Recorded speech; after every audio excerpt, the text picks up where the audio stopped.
दोस्तों स्वागत है आप सभी को राजा स्टडी में। आज हम लोग इतिहास के चैप्टर फर्स्ट यूरोप में राष्ट्रवाद का नेक्स्ट क्वेश्चन देखने वाले हैं। इससे पहले एक क्वेश्चन देख चुके थे और इससे पहले हमने भारत में राष्ट्रवाद पढ़ा चुके थे और ये देखते हैं यूरोप में राष्ट्रवाद का क्वेश्चन सेकंड। क्या है कि क्वेश्चन है कि राष्ट्रवाद के उदय के कारणों एवं प्रभाव की चर्चा करें। मतलब राष्ट्रवाद का कैसे उदय हुआ, राष्ट्रवाद होता क्या है, उसका परिभाषा क्या होती है, किन कारणों से उनका उदय हुआ, उसके प्रभाव क्या क्या हुआ, उसके कारण क्या क्या घटना घटी और उससे मतलब क्या क्या फ़ायदा हुआ सबको, पूरा विश्व को। ये सारी चीज़ें इस क्वेश्चन में देखने वाले हैं। इस क्वेश्चन से हमें दो आंसर मिल जाएगा कि राष्ट्रवाद का परिभाषा का भी पता चल जाए कि राष्ट्रवाद किसे कहते हैं, और एक क्वेश्चन तो है ही कि राष्ट्रवाद के उदय के कारणों एवं प्रभाव की चर्चा करें। तो देखते हैं राष्ट्रवाद होता क्या है, उसके बाद उसका उदय कहाँ से हुआ, कहाँ से उसका मतलब कहाँ से उत्पन्न हुआ, मतलब कहाँ से वो स्टार्ट हुआ था, उसके बाद उससे क्या क्या प्रभाव पड़ी पूरा विश्व पे, कैसे कैसे हुआ विस्तार हुआ। तो चलिए स्टार्ट करते हैं, वीडियो देखते हैं। क्या है कि राष्ट्रवाद किसी विशेष भौगोलिक, सांस्कृतिक, सामाजिक परिवेश में रहने वाले लोगों के बीच व्याप्त भावना है। मतलब हम जिस परिवेश में रहते हैं, जहाँ रहते हैं, जैसे हम अभी मान के चलो इंडिया में बिहार से हैं, तो बिहार का जो कल्चर है वही यदि कोई राजस्थान से है, कोई कर्नाटक से है, कोई रांची से है, यूपी से है, तो सबका अपना अपना कल्चर होता है। सबका मतलब एक सांस्कृतिक होता है, एक भौगोलिक होता है। मतलब संस्कृति मतलब वहाँ का कार्यक्रम, जैसे हम लोग है तो बिहार में छठ जैसे फेमस है, तो वो सब हमारा क्या हो गया, पर सांस्कृतिक हो गया। यहाँ का पहनावा और सब कुछ अलग अलग होता है, तो सबका अपना अपना क्या होता है, भौगोलिक, सांस्कृतिक और सामाजिक परिवेश। मतलब क्या, राष्ट्रवाद किसी विशेष भौगोलिक, सांस्कृतिक या सामाजिक परिवेश में रहने वाले लोगों के बीच व्याप्त भावना है, जो उसे क्या करता है, परस्पर प्रेम और एकता की भावना को स्थापित करता है। मतलब सांस्कृतिक, भौगोलिक और सामाजिक परिवेश में जो एक बाउंडेशन होता है ना, उसी के चलते सब क्या रहते हैं, एक दूसरे से क्या रहते हैं, बंधे होते हैं, परस्पर एक दूसरे से प्रेम की भावना में जुड़े रहते हैं। जैसे देखिए कोई फंक्शन ही होता है, गाँव सब में कोई होता है, कैसे जैसे कोई सामाजिक कार्यक्रम होता है, उसमें देखिए अगर कोई किसी को झगड़ा भी हुआ रहता है तो वो सारी चीज़ भूल के मतलब एक साथ काम करते हैं। तो मतलब क्या, उसमें परस्पर क्या प्रेम और वहाँ पे एकता हमें देखने को मिलती है। तो वो सब किसके कारण आता है, भौगोलिक, सांस्कृतिक और सामाजिक परिवेश के कारण ही आता है। अगर कोई ऐसे सामाजिक कार्य चलता है ना, तो वहाँ पे हम लोग, मेरे मन में कभी किसी के भी मन में बहुत ज़्यादा ये नहीं आता है कि ये इस जाति से है, ये इसके है, ये मेरा विरोधी है। तो वहाँ पे सिर्फ सिंपल मतलब सोचता है और सब एक दूसरे से प्रेम करके तथा एकता में रहते हैं। तो उसी को क्या कहा जाता है कि राष्ट्रवाद। जैसे भारत में राष्ट्रवाद है, तो हम यदि भारत के प्रति क्या करेंगे, उसका समर्पण दिखाएंगे, भारतीय लोग के साथ प्रेम और परस्पर एकता बना के रहेंगे, उसके भौगोलिक और सांस्कृतिक नियमों का पालन करेंगे तथा जिस सामाजिक इंडिया में परिवेश है उसमें हम अच्छा से रहेंगे, तो वही क्या कहलाएगा, हमको देश के प्रति मतलब भारत के प्रति क्या कहलाएगा, वही राष्ट्रवाद कहलाएगा। मतलब जिस देश के प्रति अपना समर्पण होता है ना, उसी को क्या बोला जाता है, राष्ट्रवाद। समझिए राष्ट्रवाद। राष्ट्रवाद का उदय फ्रांसीसी क्रांति के फलस्वरूप हुआ। फ्रांसीसी क्रांति देख चुके थे, 1848 ईस्वी में हुआ था। इससे पहला क्वेश्चन वही था। इसे ने मतलब प्रीवियस दो मतलब फर्स्ट वही पर आए थे, उसके बाद मेटरनिक पर आए थे। तो पहला क्वेश्चन वही था कि इस चैप्टर का कि फ्रांस में क्रांति। राष्ट्रवाद का उदय कहाँ से हुआ, मतलब यदि पूछा जाए राष्ट्रवाद का पहला मतलब नियम कहाँ के लोगों में राष्ट्रवाद की भावना जागी, तो वह कहाँ थे, फ्रांस के क्रांति के फलस्वरूप क्या हुआ था कि राष्ट्रवाद का उदय हुआ था।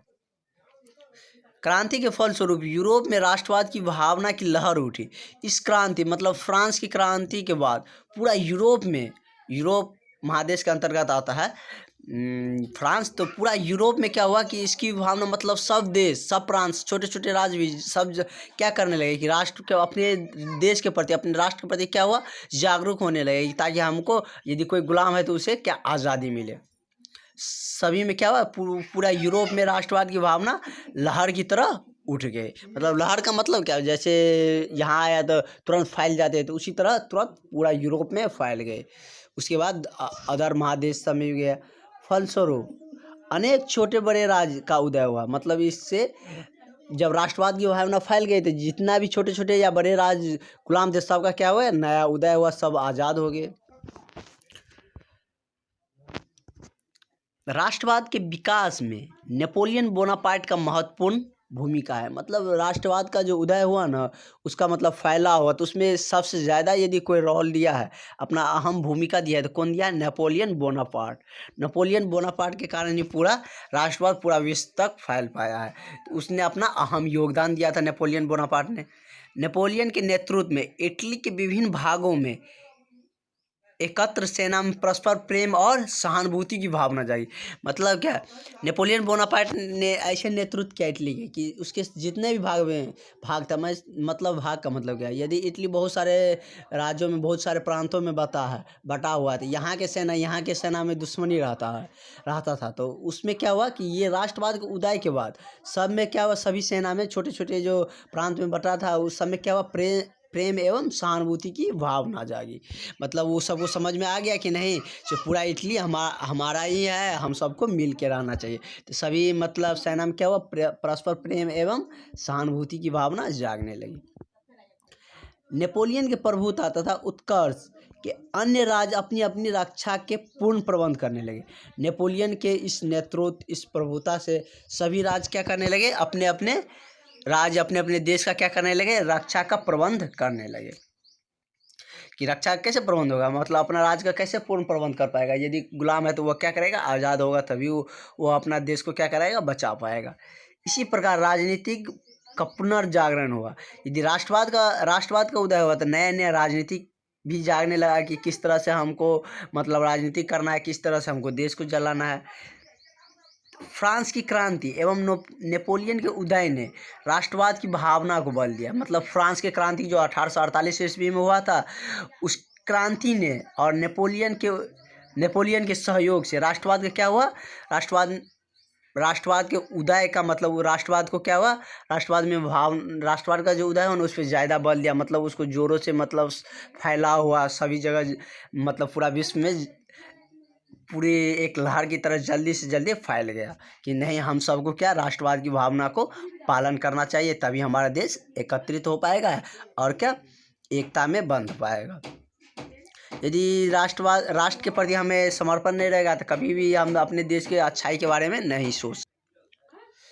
तो देखते हैं, राष्ट्रवाद इसी प्रक्रिया के प्रबल भावना के फलस्वरूप खंड खंड में बटे राज्य को क्या हुआ, एकत्रित एवं राष्ट्र बनाए। मतलब राष्ट्रवाद का जो ज़्यादा फैला हुआ ना, तो इसके बाद क्या हुआ कि सब में एक प्रबल भावना, सब में एक जागरूकता फैला कि जितने भी छोटे छोटे राज्य में बटे थे सबको क्या किया, एकत्रित किया और बड़े राष्ट्र का निर्माण किया। जैसे पहले भारत ही था, भारत भी बहुत सारे प्रांतों में बटा हुआ था। दिल्ली का अलग था, हरियाणा का अलग था, राजस्थान पे अलग किसी का शासन रहता था। तो इस सब की मतलब छोटे छोटे राज्य जो था ना, यदि एकत्रित हो पाया, बड़े राष्ट्र का निर्माण बन पाया, तो उस किसके कारण, राष्ट्रवाद के भावना के कारण ही सबको धीरे धीरे समझ में आया कि नहीं, ये सारा मतलब छोटे छोटे राज्य हमारा ही है, इसे एक बड़ा मतलब देश का एक बड़े राष्ट्र का निर्माण करना चाहिए। तो ये सब कहाँ किसके फलस्वरूप बन पाया, मतलब राष्ट्रवाद के उदय के कारण ही बन पाया। और यह इसमें नेपोलियन बोनापार्ट और फ्रांसीसी क्रांति ने अहम भूमिका निभाई इसके मतलब प्रचलन को फैलाव के लिए। क्योंकि राष्ट्रवाद की इस प्रबल भावना के फलस्वरूप खंड खंड में बटे, मतलब छोटे छोटे भागों में बटे राष्ट्र एकत्रित होकर क्या हुआ, बड़े राष्ट्र बने। इटली तथा जर्मनी एकीकरण इटली तथा जर्मनी का एकीकरण राष्ट्रवाद का ही परिणाम है। इटली और जर्मनी एक हो पाया तो किसके कारण हो पाया, राष्ट्रवाद के भावना के कारण ही वह एक हो पाया। तो इसका लमसम क्लियर हो गया। ये लॉन्ग क्वेश्चन में पूछा जाता है, किसी भी बोर्ड एग्जाम में यदि पूछा जाएगा तो वो लॉन्ग क्वेश्चन में पूछा जाएगा, 5+ मार्क में ही पूछा जाएगा।